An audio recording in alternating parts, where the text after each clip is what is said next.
Assalamualaikum warahmatullahi wabarakatuh. Waalaikumsalam warahmatullahi wabarakatuh. Oke, anak sekalian, bertemu kembali ya. Selamat kalian sudah melalui semester 1 dengan baik dan kalian masih tetap di rumah. Tentu kalian ada plus minusnya belajar di rumah dan di sekolah. Walaupun sepatutnya karena kalian kelas 12, kelas akhir, 2,5 bulan lagi kalian akan menyelesaikan studi di SIKL, tapi kalian masih tetap harus di rumah. Ya, mudah-mudahan kalian tabah dan sabar. Coki, apa kabar Coki? Nah, kali ini kita akan membicarakan belajar di bab 4 ya. Dinamika persatuan dan kesatuan. Bapak akan menjelaskan sedikit saja dan selanjutnya kalian nanti bisa membuka di Google Classroom yang sudah Bapak sediakan. Ada Zian masuk. Oke Zian, selamat datang Zian. Oke anak sekalian, Bapak ingin menjelaskan satu hal yang agak sulit untuk dipahami, yang lain-lainnya mudah. Kita kalau bicara tentang indikator yang pertama yaitu konsep negara kesatuan ya, konsep negara kesatuan. Kalau bicara tentang negara kesatuan itu berarti kita bicara tentang bentuk negara. Ini yang kelihatan mukanya hanya Coki aja, yang lain menghilang. Halo. Yang kelihatan hanya Coki aja nih, sama Adrian. Sepertinya Bapak lagi ngomong berdua saja ini, bertiga. Google Meet kadang lemot, Pak. Oh, videonya lemot ya. Dulu, hilang lagi. Ya sudahlah, dengarkan aja ya. Jadi, bicara tentang konsep negara kesatuan, itu kita bicara tentang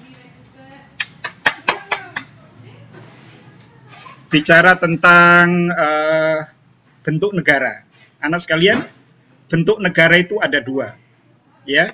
Yang umum dipahami oleh masyarakat dunia, bentuk negara itu ada dua.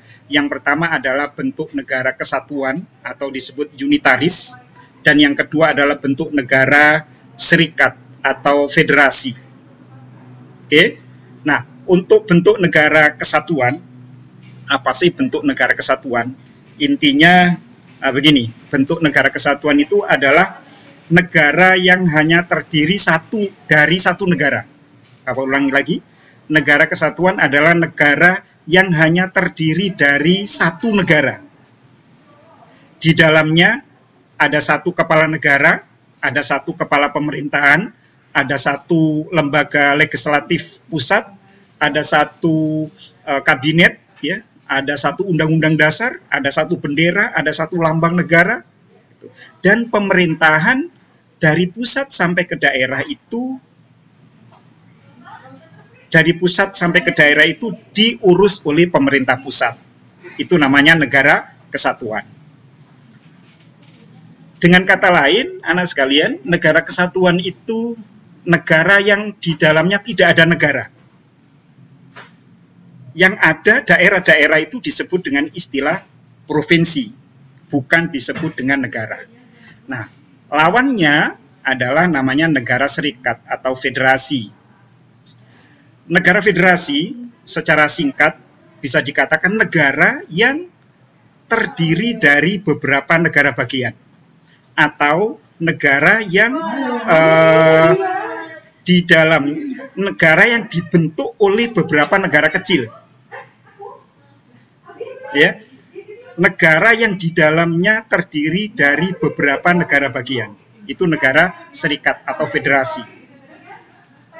Contohnya, sebelum contohnya, jadi di dalam negara serikat itu anak sekalian atau federasi itu di dalam negara itu ada banyak sekali negara yang lain. Bahkan negara serikat itu dibentuk oleh negara-negara kecil. Jika tidak ada negara kecil, maka negara serikat itu tidak ada. Contoh yang paling nyata adalah negara Malaysia yang sekarang kita tempati. Ini adalah serikat atau federasi. Contoh yang lain adalah misalnya Amerika. Di negara serikat, anak sekalian, kalau kalian sedikit mempelajari sejarah lahirnya Malaysia, coba ke Adrian. Adrian ini Adrian lalu Salma apa Salwa ya, yang sekolah di sekolah kebangsaan, tahu pasti sejarah lahirnya negara Malaysia. Kalau negara Malaysia itu lahir tanggal berapa, tahun berapa Adrian, Salma? 31 Agustus 1957, Pak. Betulkah itu lahirnya Malaysia? Malaysia. Yakin, Pak. Malaysia. 16 September, Pak. Tahun? Oh, Malaysia, Pak. Nggak tahu, lupa. Tahun berapa Adrian? 57. 63 gitu, Pak. Hah? 63 mungkin, Pak. 63. Sabah Sarawak kan, Pak? Iya, 63 Bapak Ibu ya. Bergabungnya Sabah Sarawak 63 Purina. Iya, betul. Jadi Malaysia itu sendiri baru lahir 16 September yang kita sendiri sering ikut libur disebut sebagai hari Malaysia. Itu adalah hari bergabungnya Sabah dan Sarawak. Tanggal 31 bulan 8 57 itu belum Malaysia. Itu baru apa namanya? Persekutuan Tanah Melayu. Belum Malaysia. Nah, kenapa 31 Agustus 57 itu disebut dengan istilah Persekutuan Tanah Melayu? Karena negara-negara kecil yang sudah ada sebelumnya 9 kesultanan, ya, mulai dari yang paling selatan Johor sampai yang paling utara apa Adrian? Yang paling utara? Perlis, Pak. Perlis, ya, kesultanan itu ya. Oleh Inggris digabung menjadi satu, disatukan, lahirlah Persekutuan Tanah Melayu. Lalu ditambah Sabah dan Sarawak menjadi Malaysia. Nah, sekarang dulu mana lahirnya negara-negara kecil dengan negara Malaysia? Dulu mana Adrian? Negara kecil, Pak. Bagus sekali. Sekarang kita bandingkan dengan Indonesia. Indonesia 17 Agustus 45 itu yang merdeka apa? Yang merdeka? Indonesia, Pak. Indonesia yang merdeka. Sabang sampai Merauke. Iya, tunggu dulu ya, sebab Merauke belum.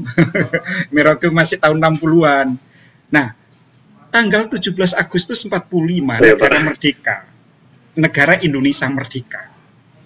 Lalu kemudian sidang PPKI yang kedua tanggal 19 Agustus. Tanggal 19 Agustus 45, sidang PPKI yang kedua baru menetapkan membagi wilayah Indonesia menjadi 8 provinsi. 8 provinsi. Ya, Provinsi Sumatera, Provinsi Jawa Barat, Provinsi Pasundan, ya, Bali ke timur, Maluku, ya, itu ada, dan lain sebagainya, Kalimantan Timur, itu ada 8. Berarti dulu mana Indonesia lahir dengan daerah lahir? Dulu mana? Dulu Indonesia. Nah, karena negara Indonesia ini besar, nggak mungkin semuanya diurus sendiri oleh pemerintah pusat, maka kemudian Indonesia ini dibagi menjadi beberapa daerah. Daerah ini dibentuk untuk membantu pemerintah pusat di dalam mengurus negara. Nah, karena semakin lama penduduknya semakin banyak, anak sekalian, tentu persoalannya akan semakin kompleks, ya. Maka kemudian jumlah provinsi, jumlah kabupaten dan kota ini semakin lama akan semakin banyak. Sekarang berapa? 34. Dan sekarang sedang menunggu ada 8 lagi provinsi yang baru. Ya, tinggal menunggu penetapan lagi. Ya, ada 8 provinsi yang baru. Berarti nanti kurang lebih akan ada 34 tambah 8. Akan banyak, dan itu akan terus berkembang. Nah, jadi kalau di Malaysia, negara serikat, negara kecilnya dulu lahir, lalu membentuk negara besarnya, Sementara kalau negara kesatuan seperti Indonesia, negaranya dulu lahir, baru kewenangannya diserahkan kepada daerah-daerah. Dan daerah itu bukan bernama negara, tetapi bernama provinsi. Kalau di Indonesia ada kabupaten, ada kota, ada kecamatan, sampai kepada desa. Nah, ini konsep negara kesatuan. Nah, sehingga bisa Bapak simpulkan, perhatikan, untuk mengetahui negara kesatuan dan negara serikat itu dibedakan dari mananya. Perhatikan ini. Jadi, negara serikat dan negara kesatuan, atau antara Indonesia yang kesatuan dan Malaysia yang serikat, itu bisa dibedakan dari berasal dari mana kedaulatan di negara tersebut berasal. Ulangi Adrian, untuk membedakan serikat dan kesatuan, apa? Bagaimana cara membedakannya? Kedaulatan negara, Pak. Berasal? Berdasarkan kedaulatan, Pak, sebelum kemerdekaan. Dari kedaulatan. Berasal dari mana kedaulatan itu diperolehnya, atau berasal dari mana kedaulatan tersebut. Apa kedaulatan itu, Adrian? Masih ingat? Kebebasan, Pak. No. Kebebasan atau kekuasaan ke... Ya, hampir. Apa? Yang terakhir tadi? Yang terakhir? Kekuasaan, Pak. Satu kata lagi. Ada yang bisa membantu? Apa kedaulatan? Ada yang bisa membantu? Apa itu kedaulatan? Kedaulatan adalah kekuasaan tertinggi yang dimiliki oleh suatu negara. Kalau itu kedaulatan negara. Kedaulatan negara berarti kekuasaan tertinggi yang dimiliki oleh suatu negara.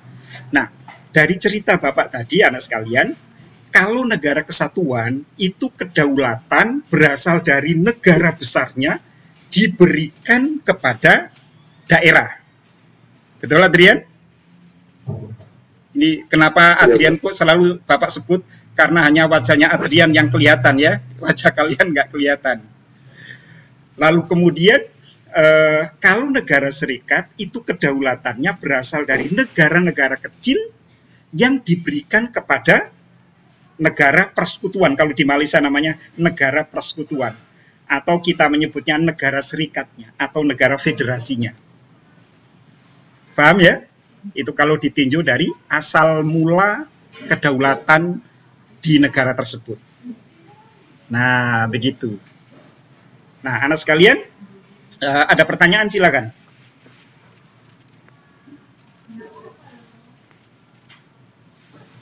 Ini pada dengarkan apa enggak ya? Halo? Halo? Dengar, Pak. Oke. Iya, Pak. Ya, ada pertanyaan silakan. Kalau nggak paham silakan.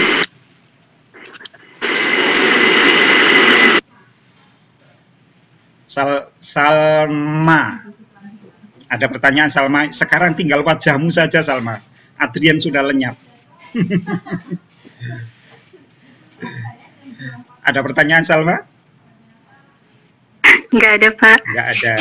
Oke, coba pertanyaan untuk Salma, karena wajahmu sendiri yang nongol. Contoh negara yang bentuk negaranya kesatuan selain Indonesia. Tetangga Indonesia aja, nggak usah jauh-jauh. Nggak tahu, Pak. Nggak tahu. Coba Adrian. Sekarang Adrian nongol juga mukanya, masalahnya. Loh, hilang lagi. Coba. Ada, Pak, ada. Ya, contoh negara kesatuan selain Indonesia. Negara kesatuannya.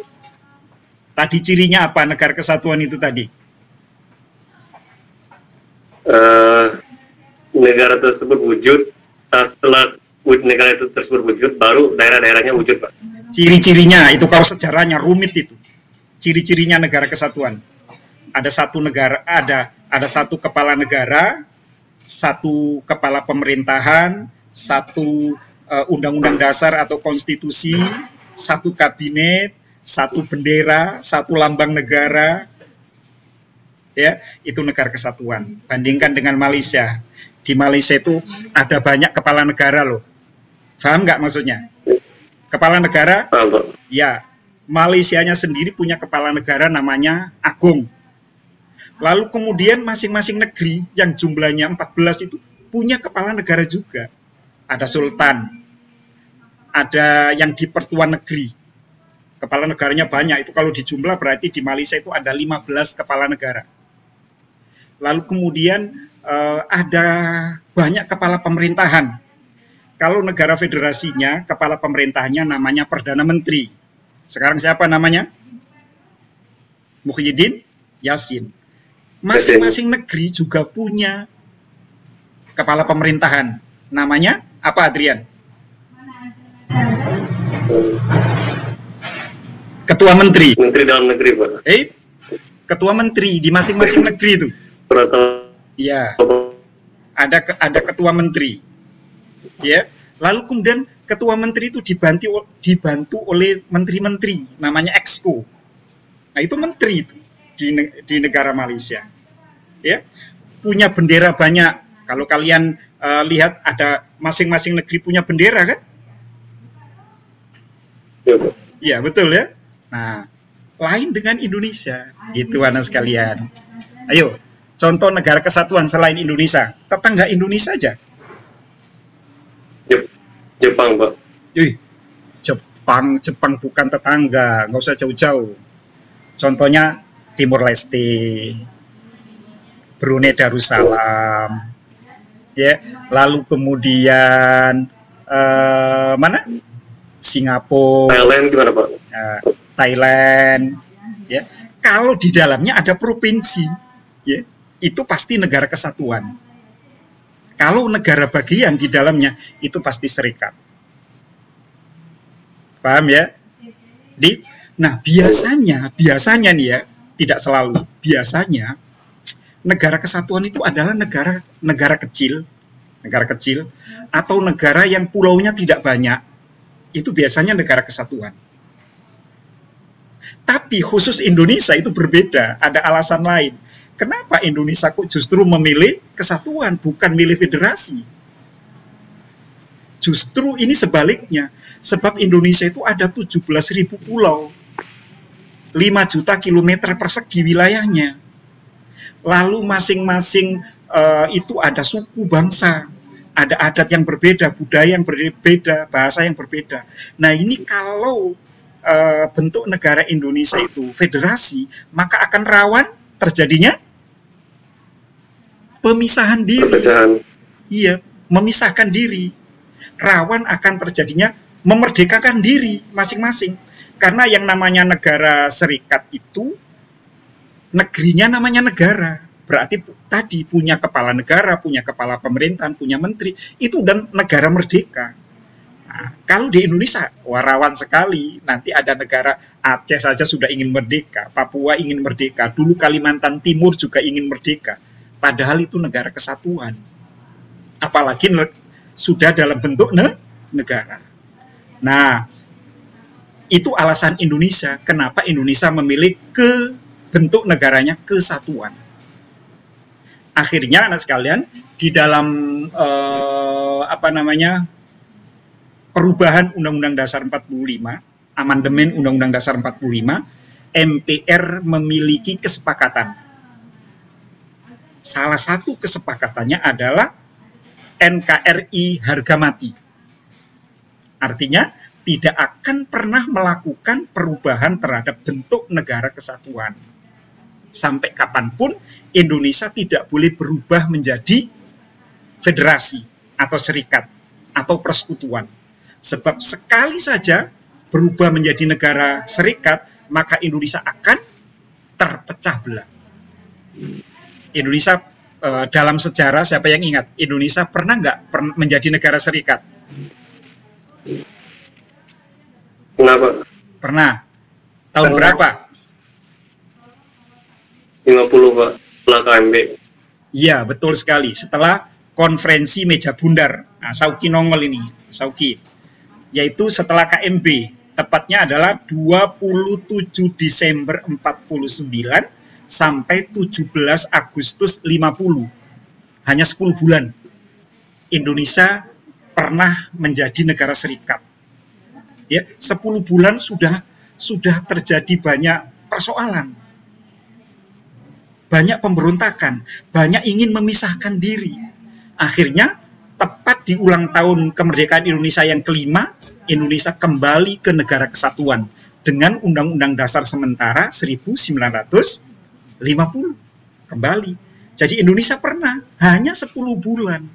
Setelah itu tidak boleh lagi Indonesia menjadi negara kesatuan. Tidak boleh lagi menjadi negara serikat. Begitu anak sekalian, ya. Nah, Bapak rasa itu saja pengantar pada pertemuan pertama ini. Tapi sebelum Bapak tutup, jika ada pertanyaan silakan.